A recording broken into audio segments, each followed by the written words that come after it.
win, because I have talked to a number of people who have been on the ground with the former president in recent days and weeks who had no idea. Now, one thing to remember is that Donald Trump is a very tight-knit security team. He has been with the same detail for years. He is very close. When you take a look here, you can see exactly what was written on that t-shirt. That notwithstanding, I want us to... To those of you watching this at home tonight, I'd like to deliver a message that the media doesn't want you to hear from the Republican Party. Our message to Black Americans is this: the media has tried to convince you for decades that Republicans don't care about your communities, but we do. We want for you what we want for every American: safe neighborhoods, clean streets, good jobs, a better life for your children, and a justice system that treats everyone equally, regardless of your skin color and regardless of your political beliefs.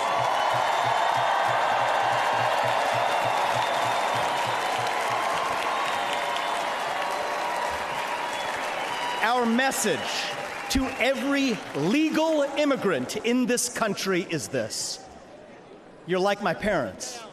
You deserve the opportunity to secure a better life for your children in America. But our message to illegal immigrants is also this: we will return you to your country of origin, not because you're all bad people, but because you broke the law. And the United States of America was founded on the rule of law.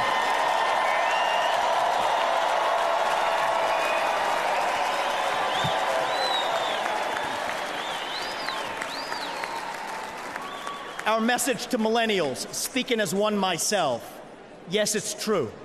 Our government sold us a false bill of goods with the Iraq War and the 2008 financial crisis, loading up our national debt that falls on our generation's shoulders, telling us that if we took out college loans, we'd somehow get a head start on the American dream, when it hasn't worked out that way. But we can't just be cynical about our country, because the United States of America is still the last best hope that we have, and we deserve a better class of politician, one who actually tells us the truth, even if it comes with some mean tweets from time to time.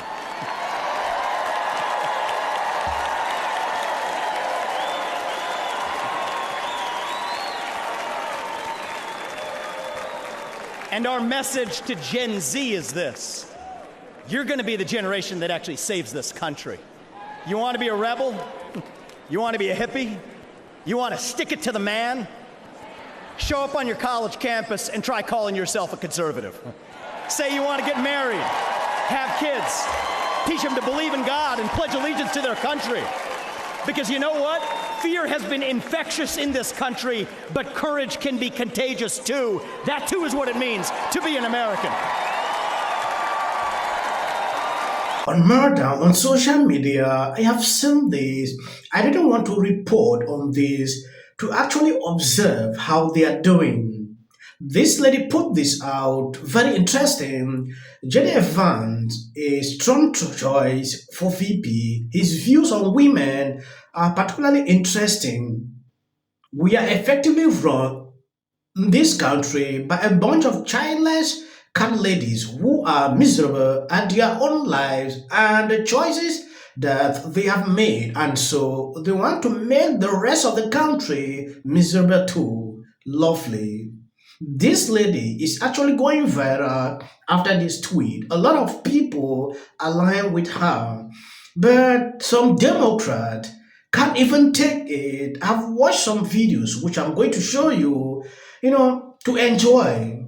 I didn't want to make it long. I decided to just make this video 8 minutes so you can see exactly what is going on. If you have not subscribed to this channel, please endeavor to do that, and please share the video. In the Senate, Governor Mike DeWine is going to be making an appointment. Could we see a Senator Ramaswamy? The truth is, I would strongly consider it if asked. I'd also want to have an open conversation with President Trump about where I could have the biggest impact on the future of the country. For me, my top passion and sense of purpose as well is tackling the administrative state. And I think that exists in cancerous ways at the federal level. It exists in all 50 states in this country too. And shutting down that administrative state, that shadow government, is what gives me the greatest sense of purpose and impact.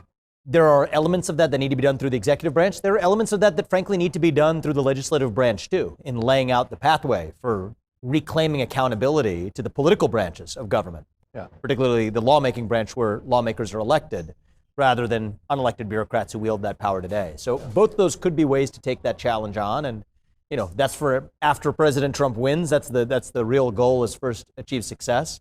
And then after that, I'll be open-minded. He wasn't somebody who was a Donald Trump evangelist back in 2016. So I think that's actually quite the opposite. Yeah, well, I acknowledge that. But what I would say is he can actually reach a lot of other people who also weren't in the Donald Trump camp in 2016. And in a very personal and authentic way, he can say, look, here's why I moved. And here's why I want you to come. Has made some negative comments. I personally think that that's a strong point. I think that they can use this to show how you can go from being a Trump hater to being one of the biggest supporters of President Trump. If we want to win this election by the margin we want, we need to convince people who did not vote for Trump in 2016. I agree. And who did not vote for Trump in 20. I agree. So we as a party can't ostracize the people who didn't vote for Trump in 16 or in 20. We have to bring them in. Yeah. Because we're going to win this by the broadest margin possible. So I think that what some people may say is a negative, I think can actually be used as a positive. I agree. I think so. This is amazing. If Vivek is taken up to replace JD Vance, I believe that is just the best decision because the man is tough. You cannot easily, do any kind of thing with Vivek. From my observations, I don't want to go into his past. Now going into the mainstream media, how they are trying. After this decision, I've never seen this before. Take a look at this. If you're hoping that after this near-death experience, we're going to have a Kumbaya Convention, this is not a Kumbaya pit. And so this would signal that Donald Trump is planning on doing a lot of hard governing. He's got somebody in there who's a pit bull. He's an attack dog. He went to law school. He's going to be in there making a whole bunch of stuff happen. So if you're worried about the Project 2025 and all type of stuff, this is a guy that's going to really keep you up at night. If JD Vance is next in line, either now or later, you're talking about a hardening of the Republican Party around a MAGA agenda with a very capable guy that does scare the crap out of a lot of Democrats. And so this is not going to be a Kumbaya convention if he's a pick. I watched all of her speeches for the last 2 weeks. She's I thought she was fantastic 4 years ago. Anyone that hasn't watched, I hope that JD Vance today challenges Kamala Harris to 6 debates because she would wipe the floor with him. She's been for whatever I will stay out of what the Democrats decide to do at the top of the ticket. But if they make a does JD Vance make you more or less comfortable with a possible second Trump administration? I think he makes every American more comfortable with a second Trump administration. He's a Marine. He's a dad. He's incredibly smart. Came out of Yale. Pulled himself up from his own bootstraps. I mean, he's a great example of what you want to see in an executive position. Yes, I believe you've seen people who were opposing Trump are now changing their minds. This man was there supporting Nikki Haley. Look at what he's saying now. That is to clearly tells you Trump put out a good decision. Do people want to judge JD Vance by his past? Oh, he hates Trump, he does this, which we all know that is politics.